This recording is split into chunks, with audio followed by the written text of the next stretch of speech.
up? What up, my guys? Welcome to another show, man. It's NBA Talk with Jay Money and the Shark. We here as every day, man, giving out free NBA picks. You're sponsored by Wager Talk. Go check them out, man. Plenty of great cappers over there. Use promo code J1 if you've never got a package. I'm checking out the wagertalk.com odds screen right now. Got lines moving all over the place. Shark, my brother, how you doing today? Excellent. Friday night happy hour. People just getting off work. 4:52 Eastern, February 4th, 2022. A nice looking card tonight. 9 games, tons of angles. This is a difficult card. This is one of those cards. I was just saying to Jay off the record. You have to go very, very detailed to figure this one out. Let's get into it and let's dominate it. Let's get into it, man. We're going to zoom out. We're going to zoom into some comments, but we always trying to cash, man. Shark, first game up, we're going straight to the streets of Detroit here. We got the Pistons versus the Celtics, right? Celtics been starting to get hot now. Now it's up to 10. Now it's up to 10, right? No injuries. No. So look, Cade Cunningham is out for the Pistons. That's why this line has went up to 10 here, Shark. You liking something in this game, my brother? Absolutely. Just retweeting it on Twitter so more people get in here. We want to see 800, 1,000 people ready to dominate. Hell yeah. And we are going to look at this game. This is a game that I wanted to take. I talked to Jay about this. It's going to be difficult. You want to take the Pistons here. And, of course, that sounds stinky. It sounds insane. But if you look at where the Celtics are in their schedule, this is the ultimate sandwich spot. This is a brutal spot for Boston. They come in here off 2 impressive home wins against Miami and Charlotte. They get 1 in Detroit on a Friday night, and we get a cute dog in the environment because why wouldn't we happy hour hoops on a Friday? And then you get 4 straight primetime games after this. So if you just think about the emotional environment of this group, we talk about this all year, incredibly inconsistent group. They have found it. They are really turning up, but that doesn't mean they're going to turn up for 40 straight games. If you really look at this game, this is an absolute dead zone spot. And go back to last year. They were 0-3 ATS against Detroit. Very similar groups, too. 0-2 early season, back-to-back in Detroit, an outright home loss. You get a revenge game here, Boston. Line is going to be stock. I would lean Pistons if I had to. Not official, though.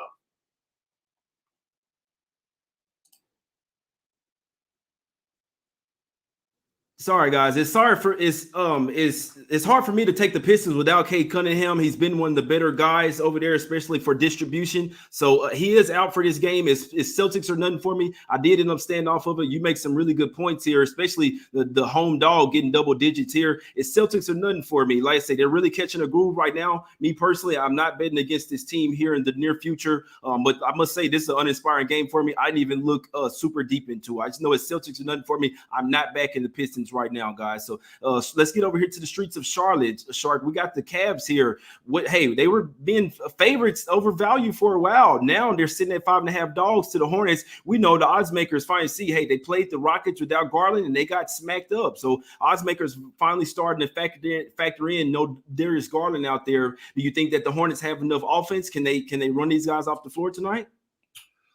Well, I think this is going to be a tough one to cap, actually. If you go back in the early season, we had this 2-0 already in this campaign. The opener, we had Charlotte on the road at a -3 to win. Of course, that covered. Then they came back at a -5, which was short. We talk about this. 1 point does matter. When you lay 3 on the road, you come back 5 home. It should be 6. That does matter in professional sports and professional basketball. And Cleveland did go in there and win 113 to 110. So now you get this environment where off a loss on a -5, they bring it right back to 5.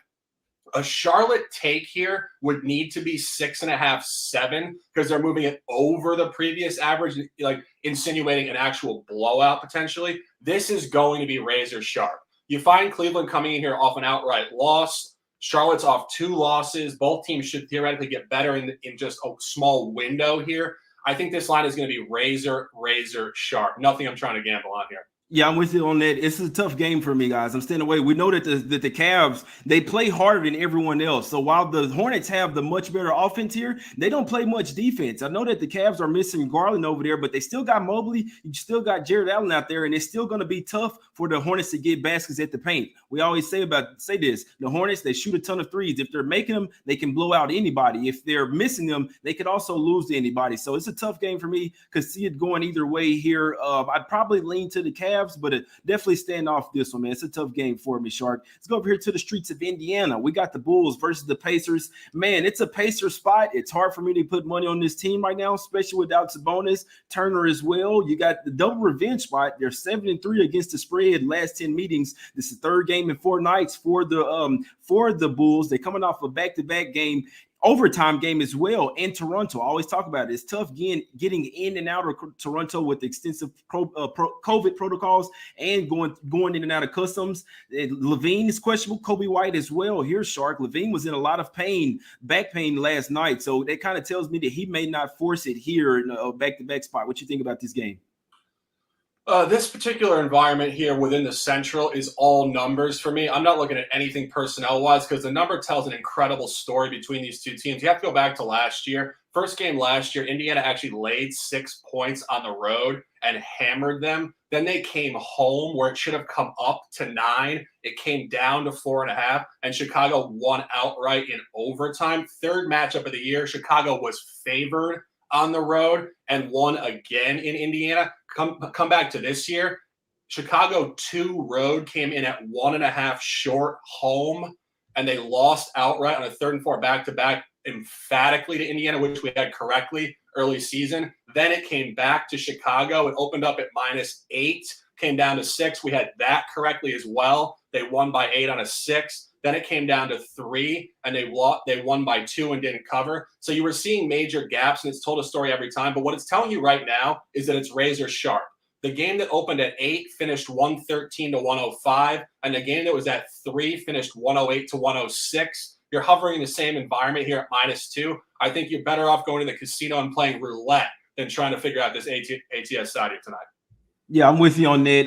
Definitely understand the numbers here, and this is what the 3rd time already these two teams have faced off this year 4 times. So be interested to see what happens in this one. Like I say, spot wise, the spot is Pacers here.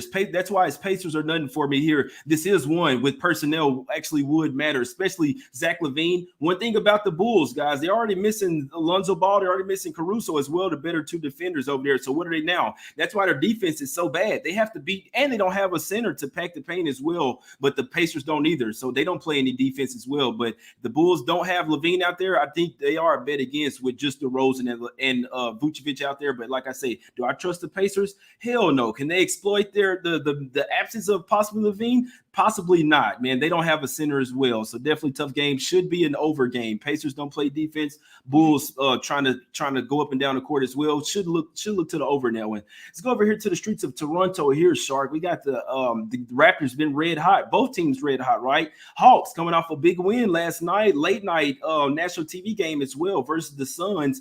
Having to travel from Atlanta up there to Toronto, it's always tough getting in there. And what do you think about this as well, Shark? Obviously, the line is short for the Raptors because the Hawks have the rest advantage, but the Raptors, like, it's the 4th game in 5 nights for them. It's tough with back-to-back with the overtime game as well. It's a tough game, bro. What do you think about this one, my brother? Taking a breath. Absolutely. I agree completely. This is a tough game. And you look at what Toronto's doing right now in this schedule, they're just playing basically teams that are right on the number against them. I mean, we've seen this the last 5 games. Miami, Atlanta, and Chicago. It's always right there. And of course, they did get there last night in overtime, and the previous one in overtime against Miami on the road. I mean, this is going to be another real tight one. Atlanta does have the rest advantage here. They are on a back-to-back off the win last night against Phoenix, but they did have two days off prior. This is a 3rd and 4 back-to-back for Toronto, so theoretically, that would be a fatigue spot for Toronto. But again, Toronto's good on the back end of 3rd and 4s. Toronto has some second layer of energy. They just are able to pull out of nowhere right when you think they're dead. And I would mildly lean Atlanta first half here. I think Toronto has shown the ability to really turn up in the 3rd quarter. They were very good, actually, in the first half last night. They covered it inexplicably. Chicago tried to push back in the 4th and did get there, but of course didn't cover. I think Atlanta first half could come out here on the road, but this is just an absolute toss. This is a not only is it, if it was just 3rd and 4, I'd still be on the Raptors. It's the 4th and 5th game is the reason why I don't like it. Obviously, them having an added game in there. No team had a 4th and 5 this year until these added games is throwing some wrenches in some of these guys' schedules. So, but the thing that's keeping me off the Hawks here, they're used to playing in their home crowd, high energy, a lot of fans heckling, all this good stuff. You're going to Toronto where you don't have nowhere close to a full capacity crowd. You have to bring your own energy. You have to put your own self up. And a lot of these away teams have really been having a problem with it going into Toronto. So with that, even though the Raptors are at the risk disadvantage, they do have the advantage with their home court. This being a boring game, they're used to playing with no fans. These other teams coming in, it's like I say, you have to bring your own energy. energy there. So I lean Raptors here, but it's so many counterparts in this game. Stand off this one, Shark. Let's go over here to the streets of San Antonio, where we got some cash last night, man. It's another one. I kind of have to put my money where my mouth is. I said that the Spurs they lay down, rest their players yesterday, get smacked up. They'll play them tomorrow in the winnable game. They know this, that they had no chance of winning versus the Heat yesterday. Young guys tried to stay in there, but this is one, Shark. You got the Rockets coming off a big win versus the Cavs. I like Spurs first half full game. I didn't take it at this high of a number, but this should be Smack City spot the way I'm seeing it. It is a back-to-back for the Spurs here, but do the Rockets care about winning right now? Do they play a winning brand of basketball? Do they care about playing for their coach, Shark? You like anything here?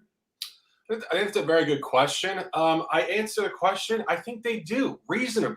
They're actually 4-1 ATS on the road last 5.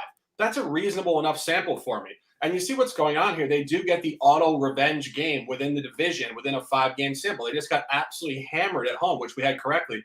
First quarter and first half, 134-104. Absolutely egregious. Go back prior to that, they did win in San Antonio. I think this is just going to be razor sharp, frankly. If you go back to last year, San Antonio laid 7 twice and split. So theoretically, after losing the first one outright on a 7, this should come back to San Antonio. San Antonio on a 3rd and 4 back-to-back, home. The only other one this year that I think is applicable, they got blown out by the Nuggets, which we had correctly that night. And then they came back the next night and hammered the Pelicans, which is a reasonable corollary to Houston in the division bottom feeder. That came in the 4th quarter, though. That was a tight game throughout. And then they found some win in the 4th quarter. I believe they won the 4th quarter by 14 or 15 points. I would lean Spurs here with you. I prefer the full game. I think the quarter-to-quarter could be a little inconsistent. Lean Spurs, can't play it officially, though. Yeah, Spurs are nothing for me here, guys. I do think this is a Smack City spot. We talk about the winnable games for the Spurs. They don't have many of them the rest of this year. This is one of them. If you look at the Rockets and the Spurs, they're similar type of teams, but the Spurs, they're just a lot better at developing their young players. So you look at the Rockets, a lot of young guys. The Spurs young guys are just a step quicker and play a little bit more defense as well. So you're getting a much better defensive team. Both guys run and gun. They're getting their center back, DeJounte Murray, and Doug McDermott back in this one. I think the Spurs smashed these guys tonight, man. Let's go over here to the streets of Utah, Shark. You liking something in this one, man? I'll let you take it away, my brother. Absolutely. On a suddenly not so casual Free Friday happy hour hoops, Friday, February 4th, 2022. Official play. Buy hat is engaged. Brooklyn Nets plus 5.5. A lot going on here. Of course, people are going to be like, what is going on, Shark? What are you doing? Brooklyn's on an L6. They have to win a game eventually. And you start really going through what's going on. You go back to last year, 2 blowouts, 130-96 Brooklyn in Brooklyn, and then 118-88 Jazz in Utah. So neither game was even remotely close. Go back to the first one, which I find very interesting. That night, Donovan Mitchell and the boys went into Barclays, and we know the Nets rosters move all over the grid. That roster on that night was Kyrie Irving by himself and the role players. What are you getting tonight? You're getting Kyrie Irving by himself and the role players. And you get the Jazz coming in here, having been lackluster, yes, still without Rudy Gobert. Donovan Mitchell comes back off concussions. He's talking about nausea, headaches. We talk about reintegration. I don't necessarily think this is going to come back with fluidity. Joe Ingles is out. Obviously, he loves to drive and kick to the man on the wing. He's no longer there. Rudy's not there. I think Kyrie Irving and the boys come in here, get off the schneid, this L6. They need to win. They have been insulting basketball. I think the Jazz are just due to give one up, and this is going to be tight. Even if they don't win this game at 5.5, you are getting the access point you want. Utah was 4.5 in Brooklyn, came back 13, huge gap, and did blow them out. So it told you a story. Now it comes down to 5.5. This game's going to be tight. This game's going to be a 1-bucket game. Brooklyn plus 5.5, 1 unit. Hey, I like it. Hey, and then when Harden was ruled out, it didn't go up that much as well, man. It went up from, I believe, 4 up to 5.5. So they know that this is going to be a close game. Donovan Mitchell back today, man. Hey, I couldn't talk you off of it. Like I say, Nets, that I called that a rock bottom loss versus the Kings. They were up in the about double digits at the half and ran out of gas. Obviously, it was a back-to-back spot. They've been on the road for a while, but Nets the only way I can look in this one. I'm not betting the Jazz without Rudy Gobert out there. I know Donovan Mitchell comes back. Who knows how well will he be playing in. It's how much of a groove will he be in. It's nets or nothing for me in this one, my guys, but I'm definitely staying away from this game. Let's go over here to the streets of Denver here. We got the Pelicans versus the Nuggets, Shark. You got the double revenge spot for the Pelicans. They're 4-0 against the spread last 4 road games. Nuggets first game off of a long road trip. We liking the Nuggets here to bounce back off a couple losses, or do we like the Nuggets to keep this game? I mean, we like the Pelicans to keep this game close, my guy. Official play number 2, road team, road locker room, Ball Arena, New Orleans Pelicans +6. And what you're looking at here is something we discussed with the Minnesota Timberwolves traveling to Denver, going back over the last 2 seasons. New Orleans travels very well to Denver. The road team is 5-0 ATS last 5 in this series. I don't think it reverses tonight. I think this trend continues. You find Denver coming off a long road trip. The last 2 road trips, they came home and they did cover home game 1. One of those was a blowout against Portland, which we had correctly. However, that was line functionality coming towards Denver, and it was a revenge game for Denver. This is the polar opposite. This is a double revenge game for New Orleans. This is where New Orleans functions very well. They've turned the corner on the road. They've played 8 straight road games against the East. So you might say this is slightly contaminated. I go back to early season, a road game, a revenge game at Utah, an outright win, a road game, a revenge game at the Clippers, an outright win. And you look at Denver at home. Denver is just purely lackluster at home. 0-4 ATS last 4, not showing any sign of turning the corner. And as I mentioned, the corollary team here is Minnesota at Denver. Very similar functionality. I think New Orleans keeps this close. Denver might win this game, but it's going to be within 2 to 4 points. Official +6, 1 unit. Yeah, I like it, my guy. I like the Pelicans as well, man. And the last time they were in Denver, the game went to overtime. So that showed you that they really had a chance to win that game. It was just they were teetering, end up obviously taking a loss in overtime. And the last meeting in New Orleans, where I liked them versus the Nuggets, the Pelicans really owe me some money. They didn't have Ingram and Valanciunas in them sitting out at the last minute of the game, and the Pelicans still kept it close. They just ran out of gas their late fourth quarter. Obviously, didn't have enough offense in that game without their 2 best offensive guys. So definitely like the Pelicans here, man. I wouldn't be a bit surprised to see them win outright here. Let's go over here to the streets of Portland, man, real quick. We did have a trade earlier today, guys. Who was it? It was Covington and Powell went to the Clippers for Bledsoe, Winslow, and I believe like a second-round pick, something like that. Shark, first, what do you think about the trade? And second, do you think that it affects this game, my guy? In terms of the personnel, I don't really have any commentary on that. I'd have to look a little deeper on that. In terms of capping the game, I think it makes it very hard. We haven't really talked about this because, of course, last year, a lot of you guys are new followers. We appreciate you immensely. Thank you for watching and interacting. Drop your comments in the chat. Beautiful Friday afternoon. But we talked about this last year around the trade deadline. I don't think we put out official plays for 2 or 3 days right around there because there's so many moving parts and you just don't know where teams are going to fall. Of course, you do want to take Portland tonight. I originally had them circled. Of course, you get an immediate revenge game. We had Oklahoma City correct going back 2 games ago, 3 games ago. You want to take them here. But it's just going to be difficult with this roster move. We just don't know how they function. Oklahoma City also smoking hot coming into the game should come down a little bit. Jay? That was my problem here, man. I had Blazers written down. It's a quick revenge spot. They're off 3 straight losses. The one thing before even the trade, they got the Bucks tomorrow. Simple. I had to stay off of it. Simple. It's a much bigger game, but they did just lose to the Thunder, and the numbers all over them. They opened up at 4.5. The last game were 4. Ended up closing at 3.5. Now this one opens up at 8. It touched 8.5. So the number was all over the Blazers here. They were back at the house in need of a win. You got the Thunder coming off 2 straight wins. We know that that's not going to be sustainable. Could they keep this game close? They very well could. And then I see Powell and Covington out. That I never switch on my plays or my leans, but the lean went from this one from Blazers to Thunder. It had to, because with those 2 big players, I was thinking full squad with the Blazers. They can't afford to be missing guys because their bench is already bad. So Powell and Covington out. I said, no, I would be taking the points or nothing in this one. I'm staying away. Tough game. But my answer to that would be I would lean to maybe the Blazers. They don't have their full squad out there, man. So it had to be Thunder or nothing for me, man. Let's go over here to the streets of the to Dallas, man. I always like leaving those comments up that question the plays. I love that. I in all honesty, I love it. But we got the Mavs here versus the 76ers, man. Line 1.5 -2. Like the Mavs today, man. A lot of reasons. 7-1 against the spread last 8 games following the win, following the loss. I mean, 5-2 against the spread last 7 at the house versus the Sixers, and first game of a long road trip for the 76ers as well. After being at the house, not a long road trip, but first game of a long home stand. Now first game on the road after 5 straight home games. Like the Mavs here tonight, man. It's an unpopular pick. Nobody likes it. I'm on it, Short.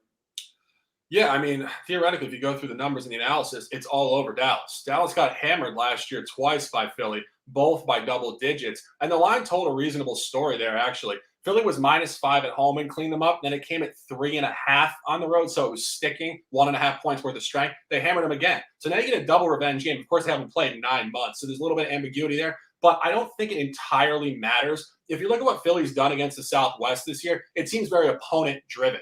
They hammered the Pelicans in the season opener. They hammered Houston, and they hammered one other team. The corollary spot here, which I think is reasonable, an absolute blowout loss to Memphis, 126-91. And you see what Dallas has been doing against these East contenders. They seem to be potentially turning a corner. They were 0-3 ATS against the Bucks, Heat, and Nets. But most recently, they did hammer the Bulls. And again, we talk about where the Sixers are. The Sixers were on a significant upward movement point off a loss coming in here. The line's all over Dallas. Double revenge game. Can Dallas continue the upward movement, which they showed against the Bulls?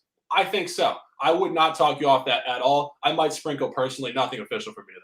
Yeah, and this is a step-up spot, Shark. This is something me knowing my team. We're coming off 2 uninspiring losses, man. 2 games where they didn't play their best game. Simple. Look at the opponent. Oh, it's going to be easy. They went to Orlando on the back-to-back and lost, which I suggested. I knew that we weren't going to come to play. Then versus the Thunder, we were laying 12. I'm like, we should blow these guys out by 20, but I'm going to stay off because it's an uninspiring spot, and they got Philly on Friday, a national TV game. What did? They lost the game outright. It did go to overtime. They tried to pick it up late, but those were 2 losses that they know they can't be taking those type of losses if you want to be a team to be reckoned with here. So I do think we get a very motivated game here. Last thing I have to say, the 76ers their flight got delayed yesterday, a little funky type of spot coming to Dallas for a one-off before you go back before they head to Chicago in the next game, Eastern Conference opponent. So it's not that they don't care about this game. Joel Embiid's going to come to play, but I don't think he has enough shooters around him, guys. Curry is questionable in this game. I think he will play. So if you like the Sixers, you probably take them now before it flips to them -1.5. You like the Mavs, you could wait. In all honesty, like I say, if Curry's in, it's going to go back down. But I don't care if he's in or out. I think this is a Mavs home spot, bounce back spot,